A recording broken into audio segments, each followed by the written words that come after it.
দাদা আমি না 4-5 দিন ধরে কিচ্ছু খাই না, আমাকে 50-100 টাকা ভিক্ষা দিন না। আরে শালা, ভিখারি তুই? হ্যাঁ। শালা চিটার, তোর চেয়ে তো বেশি ভিখারি আমাকে মনে হচ্ছে। সার্টিফিকেট দেখা তোর।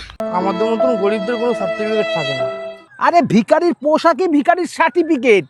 তোর তো দেখে মনে হচ্ছে যেন কলকাতা 4-5টা বাড়ি আছে। দিল্লিতেও আছে দাদা, দিল্লিতেও আছে, মুম্বাইতেও আছে। মুম্বাইতেও আছে? হ্যাঁ। কি করিস? এত পয়সা তোর কোত্থেকে আসে? দাদা 4 দিন ধরে কিছু খাই না, 50-100 টাকা দাও না। এ মান সম্মান বলে তো কোনো জিনিস থাকে নাকি? তোর বাপ মাকে এই জন্যই তোকে জন্ম দিয়েছে নাকি? হ্যাঁ, আমাদের 14 গোষ্ঠীর সবাই ভিখারি। তোর 14 গোষ্ঠী ভিখারি? হ্যাঁ। আরে দাদা এটাই আমাদের ব্যবসা।